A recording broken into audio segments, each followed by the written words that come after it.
오늘도 동그리가 보는 기막힌 세상에서 이상덕 목사가 문안 인사드리며 새 영상 올립니다. 언제나 건강하시고 즐겁고 행복한 시간 보내세요. 안녕하십니까? 오늘은 눈의 들보를 어떻게 뺄 수 있나요? 라는 제목으로 함께 생각해 보겠습니다. 김훈이 역사적 배경을 기반으로 선 장편소설 남한산성에 이런 이야기가 나옵니다. 389년 전에도 이 땅에서 좀 배웠다는 사람들이 왕을 등에 업고 두 눈에 힘주고 백성들 위해 군림하며 우쭐대며 살고 있었습니다. 그러나 조정에서는 임금도 신하도 눈이 들보로 가려 있어 치욕의 날이 다가옴에도 서로 비판하며 물고 뜯고 싸우며 횡설수설하고 있었습니다. 이런 와중에 신흥국과 청의 대군이 압록강을 건너 눈보라를 몰고 조선 땅을 폐허로 만들어가며 무인지경을 달리듯 서울로 남아 했습니다. 병자호란이었습니다. 불과 9년 전 후금이 조선을 침략해 쑥대밭으로 만든 정묘효란을 겪었음에도 조선은 청나라의 위협에 아무런 대비도 하지 않았고 조정에서는 권력 다툼을 하느라 고관들이 입씨름만 하고 세월을 즐기고 있었습니다. 청이 침공한 1636년 겨울 조선왕 인조의 의가 행렬은 말다툼하느라 시간이 지체돼 예상을 훨씬 뛰어넘는 속도로 진격해 오고 있는 청의 대군을 피해 강화도로도 건너가지 못하고 남한산성으로 들어갔습니다. 청의 칸이 거느린 15만 명의 군사들이 기마부대와 야포를 앞세우고 남한산성을 새카맣게 둘러쌌습니다. 성 안에 갇힌 날은 47일, 고립무원의 성에서는 조정의 대신들 간에 말과 말의 싸움이 벌어지는 가운데 아무런 대책도 없이 참담한 치욕의 날들을 보내고 있었습니다. 청의 군사들이 망월봉에서 야포를 쏘아대자 조선왕 인조는 적의 머리털 하나 건드리지 못하고 무조건 투항했습니다. 병자호란은 조선왕이 구청 단위에서 기다리는 청의 간 앞에서 이마에서 피가 나도록 땅을 찌으며 절을 올리도록 했습니다. 그리고 꺼져가는 나라의 운명 앞에서 영문도 모르고 당하는 민초들의 고통은 절규와 한숨으로 땅이 꺼져 내려앉도록 만들었습니다. 앞을 보지 못하는 민족에게 고통과 절규의 역사는 되풀이됩니다.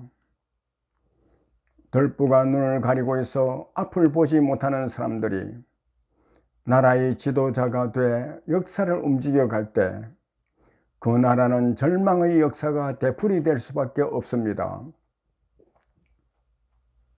마태복음 7장 4절과 5절에는 예수님이 자신의 눈에 들보가 있는 사람이 다른 사람의 눈에 있는 티를 빼겠다고 하기 전에 자신의 눈 속에 있는 들보를 먼저 빼야 밝히 보고 형제의 눈에서 티를 뺄 수 있다고 말씀하고 있습니다. 사람마다 죄와 허물이 없는 사람이 없습니다. 죄와 허물을 기준으로 사람을 나누어 보면 두 종류의 사람으로 나눌 수 있습니다. 한 사람은 다른 사람의 죄와 허물을 보기 전에 자신의 죄와 허물을 먼저 바라보는 사람이고, 또 다른 한 사람은 다른 사람보다 더 큰 죄와 허물이 있음에도 다른 사람의 죄와 허물을 지적하며 비난하는 사람입니다. 자신의 죄와 허물을 먼저 보는 사람은 다른 사람을 이해하고 품고 사랑할 수 있는 겸손한 사람입니다. 그러나 자신의 죄와 허물을 보지 못하는 사람은 다른 사람을 업신여기고 괴롭히는 교만한 사람입니다.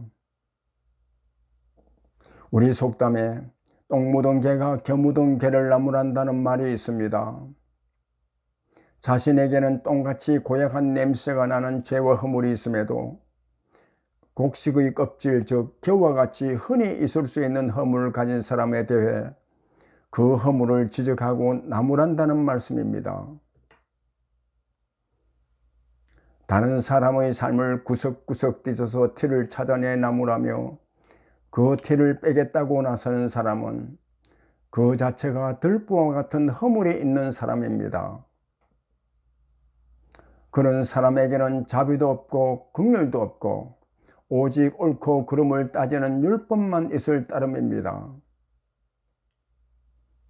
그런 사람은 율법을 가지고 자신의 모습을 비춰보는 것이 아니라 다른 사람의 모습을 비춰보며 티를 찾아내 정죄하는 사람입니다. 율법은 자신의 모습을 비춰주는 거울과 같은 것입니다. 거울과 같은 율법으로 자신의 모습을 비춰볼 때 비로소 자신이 얼마나 큰 죄악된 인간이며 하나님으로부터 용서받지 않으면 멸망할 수밖에 없는 죄인이라는 사실을 알 수 있습니다. 율법으로 자신의 죄와 허물을 발견한 사람은 그 죄와 허물을 자신의 힘으로 깨끗하게 할 수 없다는 것을 압니다. 들보와 같은 자신의 죄와 허물을 용서받고 구원받기 위해서는 하나님 앞으로 나아가 예수 그리스도께서 달린 십자가를 만나야 합니다. 그래서 갈라디아서 3장 24절에 이렇게 말씀하고 있습니다.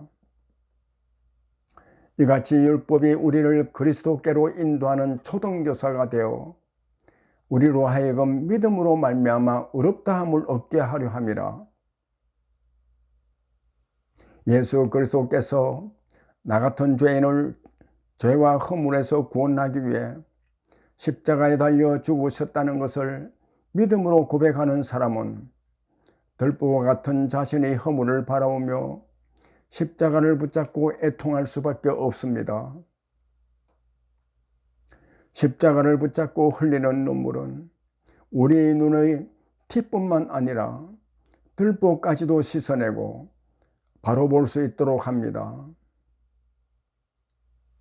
십자가 앞에서 회개의 눈물로 자신의 죄와 허물을 씻어낸 사람이 비로소 믿음으로 의롭게 돼 독생자를 십자가의 제물로 내어주기까지 자신을 사랑하는 하나님 아버지를 만날 수 있습니다. 그래서 마태복음 5장 8절에서 이렇게 말씀하고 있습니다. 마음이 청결한 자는 복이 있나니 그들이 하나님을 볼 것이며 십자가를 바라보며 하나님 아버지의 용서와 사랑을 발견하고 누리는 믿음의 사람이 하나님이 주시는 사랑과 은혜로 다른 사람을 용서하고 사랑할 수 있습니다. 갈라디아서 3장 25절과 26절의 말씀과 같이 믿음의 사람은 율법 아래 있지 않고 하나님의 아들이 돼 내 이웃을 내 자신같이 사랑하라는 하나님의 말씀을 이루어가는 사람입니다. 갈라디아서 3장 25절 26절 말씀입니다. 믿음이 온 후로는 우리가 초등교사 아래에 있지 아니하도다. 너희가 다 믿음으로 말미암아 그리스도 예수 안에서 하나님의 아들이 되었으니 감사합니다.